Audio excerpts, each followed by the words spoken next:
Habakkuk 1. I will stand at my watch and station myself on the ramparts. I will look to see what he will say to me and what answer I am to give to this complaint. Then the Lord replied, write down the revelation and make it plain on tablets so that a herald may run with it. For the revelation awaits an appointed time. It speaks of the end and will not prove false. Though it linger, wait for it. It will certainly come and will not delay. See, the enemy is puffed up. His desires are not upright, but the righteous person will live by his faithfulness. Indeed, wine betrays him. He is arrogant and never at rest, because he is as greedy as the grave, and like death is never satisfied. He gathers to himself all the nations and takes captive all the peoples. Will not all of them taunt him with ridicule and scorn, saying, woe to him who piles up stolen goods and makes himself wealthy by extortion. How long must this go on? Will not your creditors suddenly arise? Will they not wake up and make you tremble? Then you become their prey. Because you have plundered many nations, the people who are left will plunder you. For you have shed blood, you have destroyed lands and cities, and everyone in them. Woe to him who builds his house by unjust gain, setting his nest on high to escape the clutches of ruin. You have plotted the ruin of many peoples, shaming your own house and forfeiting your life. The stones of the wall will cry out, and the beams of the woodwork will echo it. Woe to him who builds a city with bloodshed and establishes a town by injustice. Has not the Lord Almighty determined that the people's labor is only fuel for the fire, that the nations exhaust themselves for nothing? For the earth will be filled with the knowledge of the glory of the Lord, as the waters cover the sea. Woe to him who gives drink to his neighbors, pouring it from the wineskins till they are drunk, so that he can gaze at their naked bodies. Will you be filled with shame instead of glory? Now it is your turn. Drink and let your nakedness be exposed. The cup from the Lord's right hand is coming around to you, and disgrace will cover your glory. The violence you have done to Lebanon will overwhelm you, and your destruction of animals will terrify you. For you have shed human blood. You have destroyed lands and cities and everyone in them. Of what value is an idol carved by craftsmen, or an image that teaches lies? For the one who makes it trusts in his own creation. He makes idols that cannot speak. Woe to him who says to wood, come to life, or to lifeless stone, wake up. Can it give guidance? It's covered with gold and silver. There is no breath in it. The Lord is in his holy temple. Let all the earth be silent before him.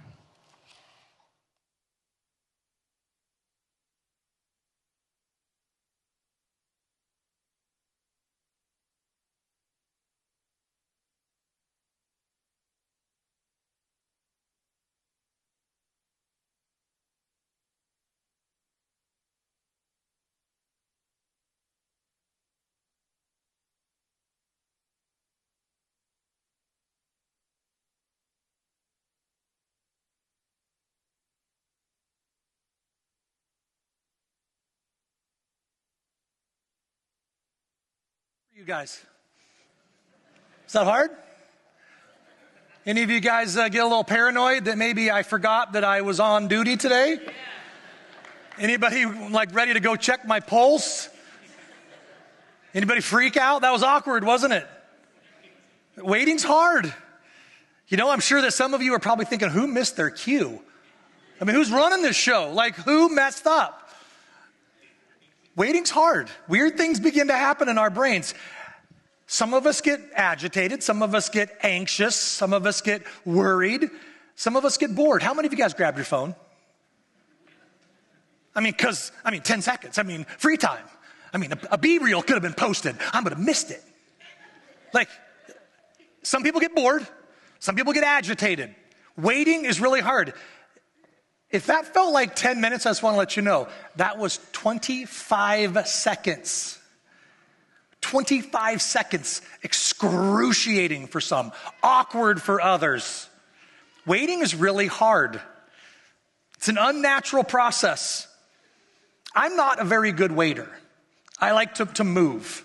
I have been known when I'm first in line at a red light, I will turn right sometimes just so I can move, even if it takes longer. I don't want to sit here. I'm the one that's going to hit that stinking elevator button 14 times because the previous 13 apparently weren't working. I thought it'd be fun to see how often I use the word hurry in my text messages. So I went to that little search bar and typed in hurry. And man, I found some hilarious text threads. Here's one. I'm sitting in Dutch Bros, feeling kind and benevolent. And I sent this text message to my friends, Christy and Leon. Want me to bring you something from Dutch? That'd be awesome. Coconut latte, hot. Hurry, Leon. Leon, emergency situation. It took me 2 minutes to go from kind and benevolent to emergency. You're taking too long, Leon. Now, here's another one that maybe you and your family can relate to. There's a sense of urgency sometimes. You better hurry home. The Maryland cookies are about gone. We're trying to save some. If you don't know what Maryland cookies are, ask your neighbor, and it will bless you. Waiting's hard. Some of us really aren't good at waiting. Habakkuk had to wait a while for the Lord to answer him as he sat up in the watchtower. Experts have speculated how long he was actually up there, and they can't agree. But we do know for sure it's been at least a week since last Sunday when we left him up there. Okay, so we know that Habakkuk's been there for at least a week, right? But we do know that he waited long enough to get an answer, didn't he? He climbed that watchtower, he sat in silence, and he waited. Now, don't forget, Habakkuk had just had some pretty harsh words with God. Even Habakkuk admits he was complaining. What went from a cry of anguish, of Habakkuk crying out to God, it went to an airing out of his frustration with God, with the way God was dealing, or frankly, not dealing with the evil that Habakkuk was experiencing. Habakkuk climbed that watchtower. He went to that lookout so that he could look up. And I'd like to suggest this morning that Habakkuk had a certain posture that we should take note of. Listen once again to verse 1. I will stand at my watch and station myself on the ramparts. I will look to see what he will say to me and what answer I am to give to this complaint. What kind of posture do you see Habakkuk taking? When you picture him up on that watchtower, what do you see? Do you see someone swinging in a hammock, just gazing off into the stars, casually waiting?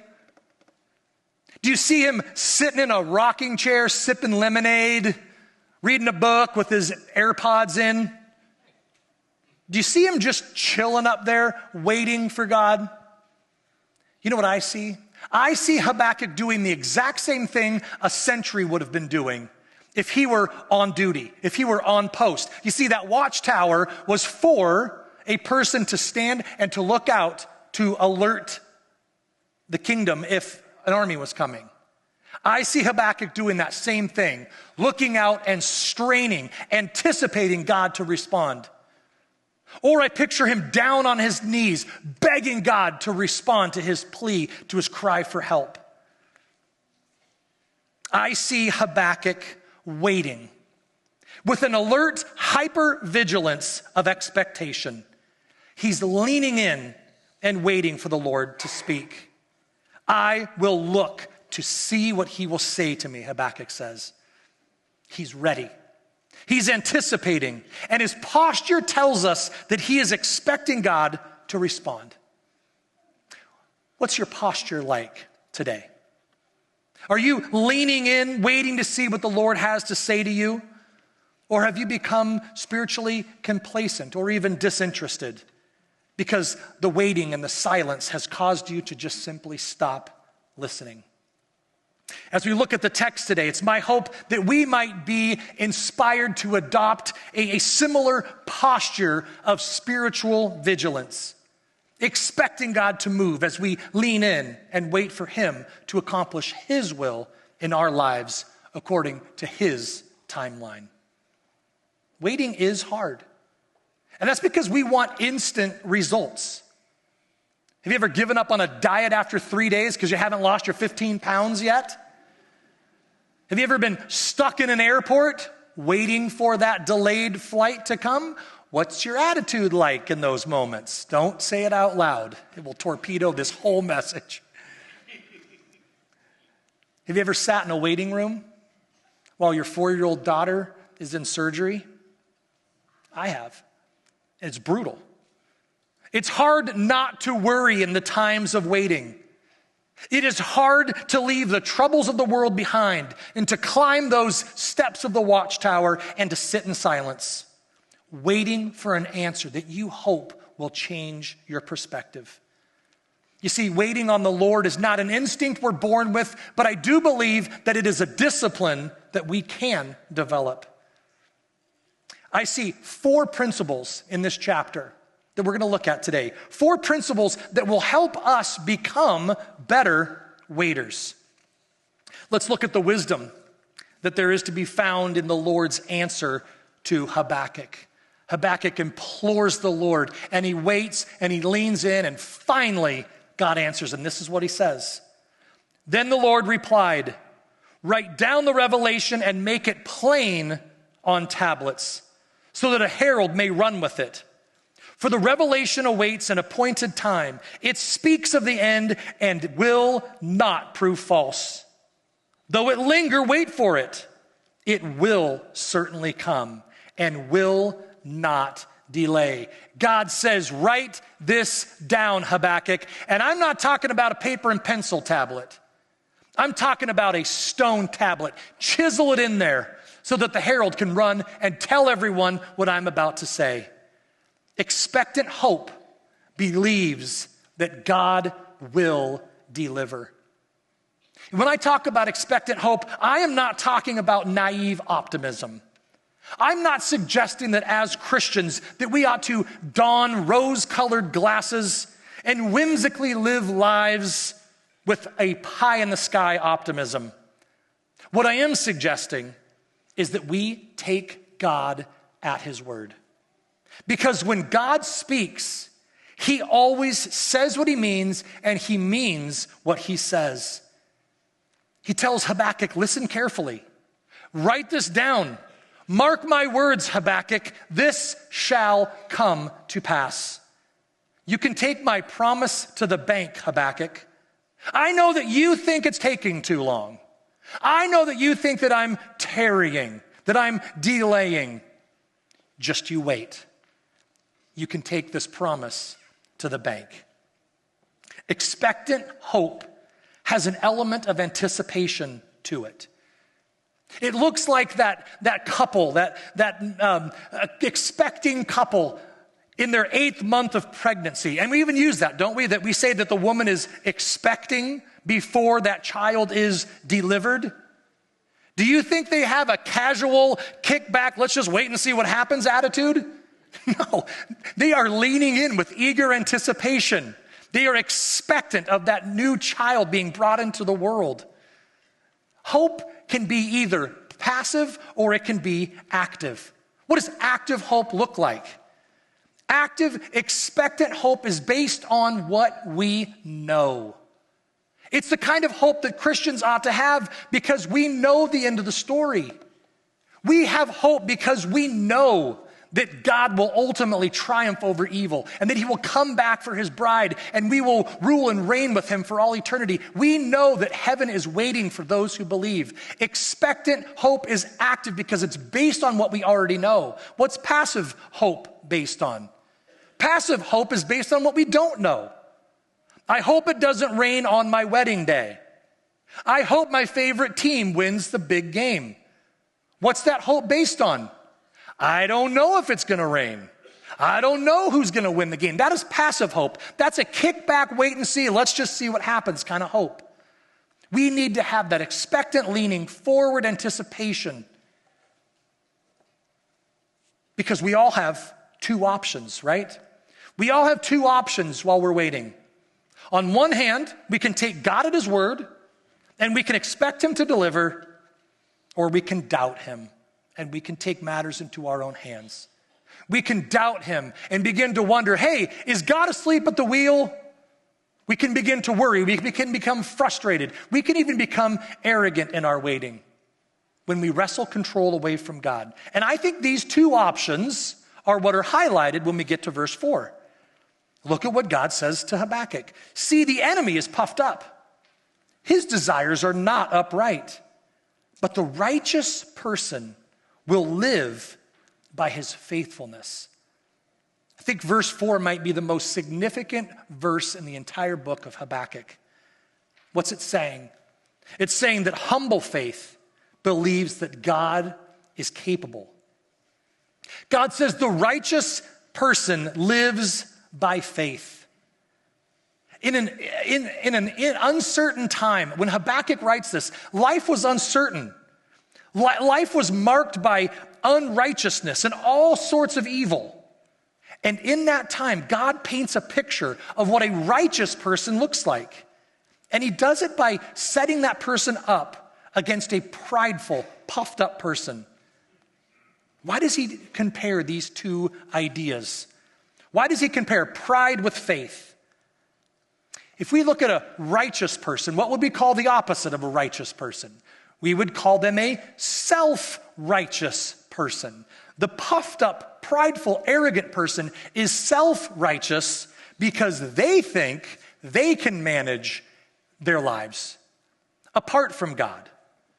A self-righteous person thinks they've got the whole world figured out. They don't need to climb no watchtower. They've got the whole thing figured out on their own. The self-righteous person says, I'm capable, I'm competent, and I've got charisma. I don't need to ask anyone else for help.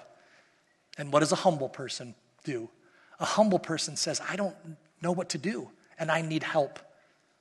Self-righteous people have one agenda, and it's theirs. The prideful person doesn't need anyone to give them input. And pride, my friends, always comes before the fall. There's a principle that's repeated all through the scripture. And it says this: God gives grace to the humble and he opposes the proud. Why? Because the proud person is not right with God. And therefore they are on the wrong side of justice. Whereas the humble person bends their knee to the will and the reign of God, finding favor from the righteous judge. The faith-filled person exercises humility when they hold loosely to their plans and to their objectives. The self-righteous person hangs on tightly to them because they have basically made themselves their own God. I don't need anything from anyone else. The humble person doesn't wrestle control away from God. They willingly entrust their lives to the Lord, believing that he will take care of them, especially in those times of waiting, especially when things don't make sense. Humble faith believes that God is capable. The best definition that you're going to find of faith in the Bible is found in Hebrews chapter 11. What does that say? Hebrews 11 says that faith is the assurance of things hoped for, and it's the conviction of things not seen. Those verbs are active imperative verbs. They are the kind of verbs that we see Habakkuk having as he's leaning in and actively waiting and expecting God to respond to him. There's nothing passive about this definition of faith. This is the kind of faith, my friends, that we ought to have, believing that God is capable, God is trustworthy, even in and especially during those times of waiting. If there's one phrase that I could remove from the Christian vocabulary, it would be the phrase blind faith. God does not encourage us to have blind faith. I do not believe that God is going to reward people for being gullible and stupid. I don't think God is going to esteem the kind of faith that goes, I don't know if God's real, but I just love Jesus. God is not going to reward a naive, blind faith. What he does want from us is that convicted belief, that assurance that God is real, that you can take his promises to the bank, that you can be assured of those things you can't see. The righteous lives by faith, not by sight. We ought to have a convicted determination that God is in control and that he as king will protect those in his kingdom. And he will provide for them according to his good pleasure and according to his perfect timeline. The faith-filled person trusts God even when things don't make sense. Their faith is alive, it is active, and it shows up in the way they live.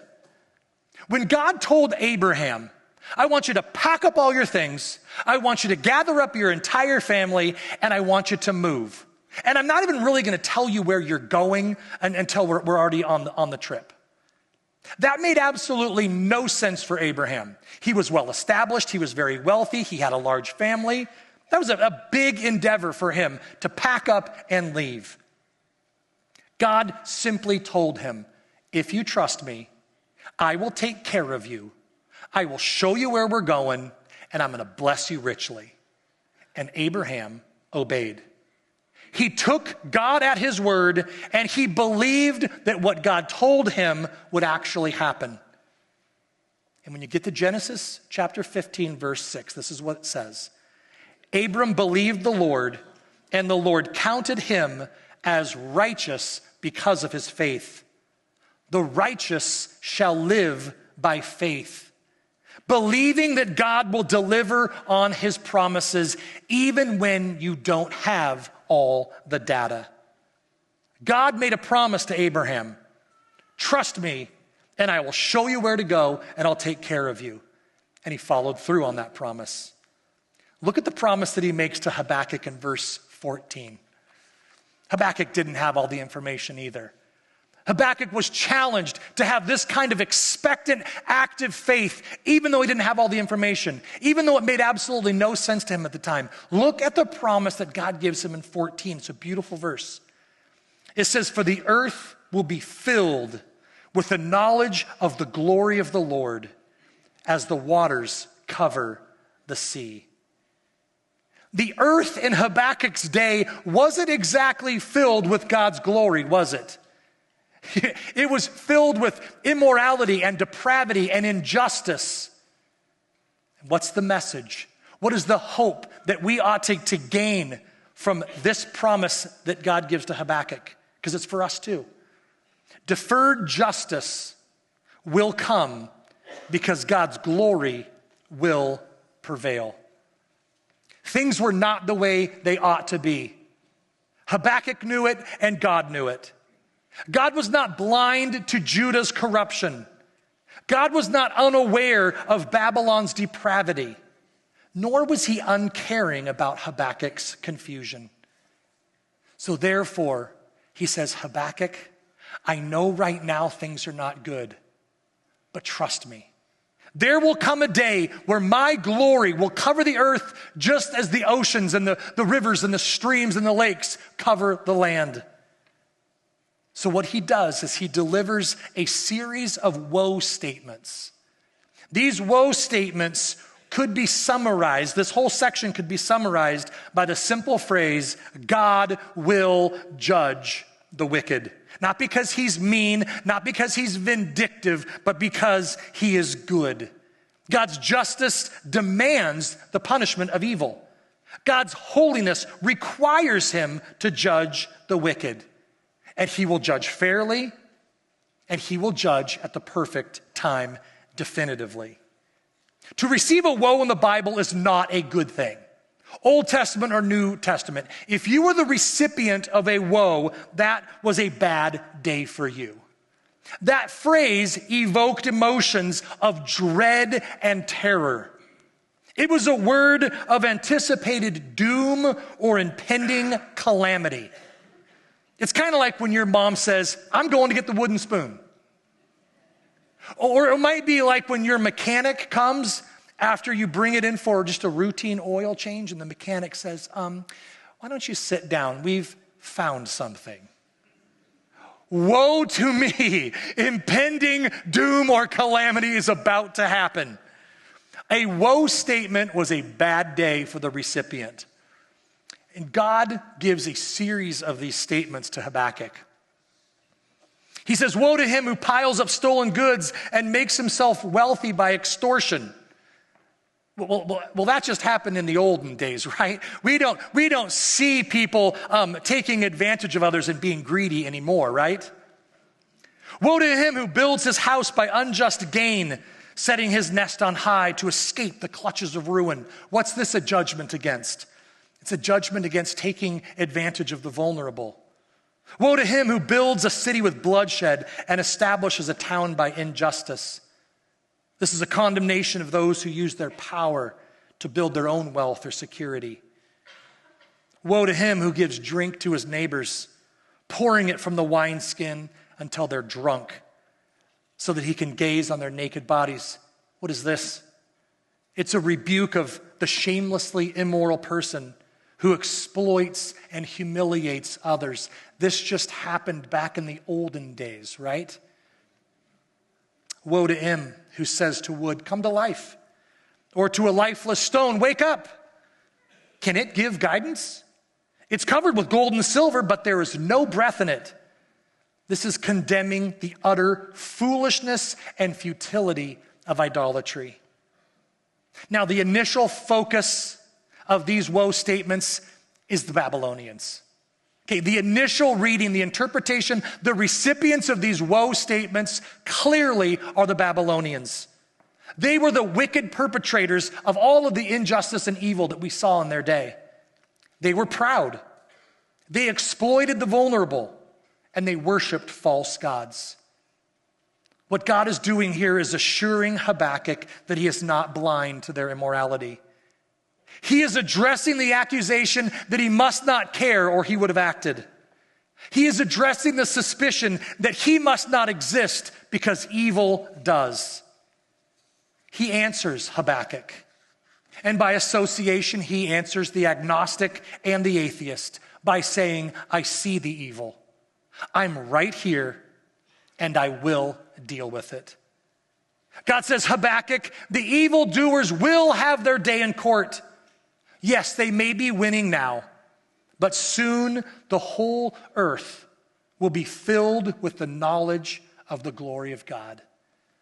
The New Testament says it this way, that there will come a day that every knee will bow and every tongue will confess that Jesus is Lord. There will come a day that God returns and restores justice to the earth.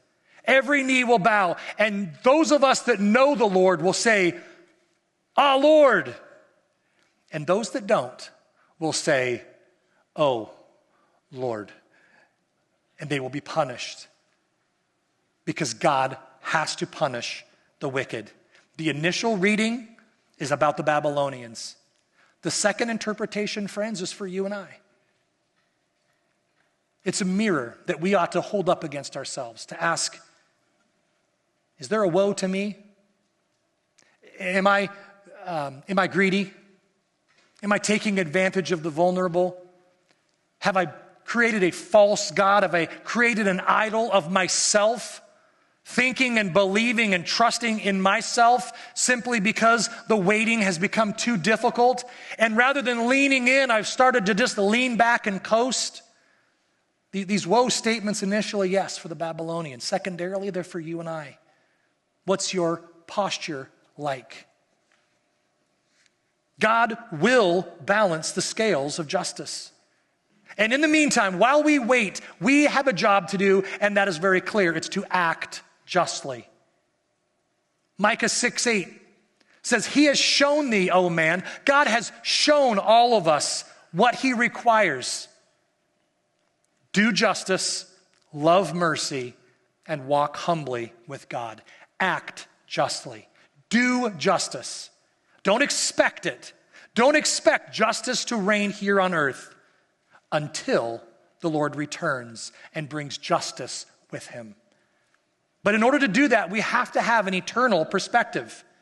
It takes work to get your eyes off of the here and now and onto the future reality that God promises to bring about. He promises that there will come a day that his glory will fill the earth. Not now, but it will come.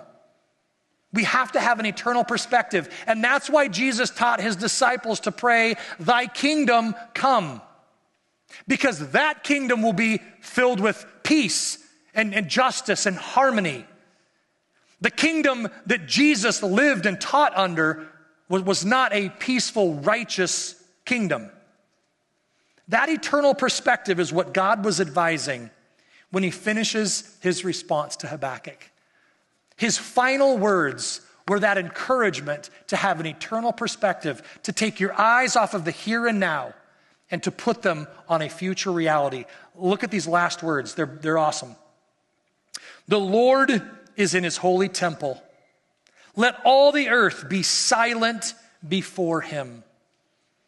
Eternal perspective envisions God on the throne and quells the chaos. This is God's final salvo, his closing statement, his final argument. He simply says, Habakkuk, I've got this. I am perfectly in control, Habakkuk. You may be nervous, but I'm not. You may fear the unknown, but I'm fully aware of what is to come. You may think I'm asleep at the wheel, Habakkuk, but I'm in complete control. Think back to how you felt for those 25 seconds when you thought I was asleep at the wheel. God's doing that same thing for Habakkuk. Don't panic. Don't worry. I knew what I was doing. I knew, and I'll tell you what, that was hard for me too. I was like, okay, we can do 17. Okay, let's do 21. I'm like, make them wait the whole 25. God is telling Habakkuk, I'm in control. It's going to be okay. I've got this. Let all the earth be silent before him. I think of that thing that all parents do. All parents, when they've got that unconsolable child, when they've got that baby in their arms that needs to take a nap, we all do the same thing. We all make that sound, shh, mommy's here, daddy's here. I'm in control. You're going to be okay. Hush, little baby. That is what God is telling Habakkuk. Hush. Just be still. You're going to be okay. He tells Habakkuk, I am on the throne in my holy temple. I'm watching and I'm waiting. Just like you. Watching and waiting. So hush, be still. My friends, that vision of God on the throne ought to calm every fear and answer every question. Where was God during your divorce? Seated firmly on the throne, grieving the pain with you. Where was God in the courtroom when you were falsely accused? Seated squarely on the throne, watching the wicked prevail and waiting for the perfect time to exact justice. He was not unconcerned. He was not unaware. He was watching and waiting.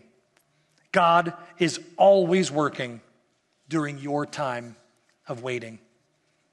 Faith is tested in times of waiting. Your resolve will be tested when you don't have all the information. Habakkuk climbed the watchtower and he waited with expectancy for the Lord to answer him. His life didn't make any sense at the time. God's timing and his plan didn't make any sense at the time. But Habakkuk was a righteous man, and he lived by faith. He listened and he believed. He believed that God was going to do exactly what he promised. And so can you. Because God is always working in your time of waiting. He will deliver. He will act justly. And he will act at the perfect time and in the perfect way. My friends, there is a better day ahead. And you can take that to the bank.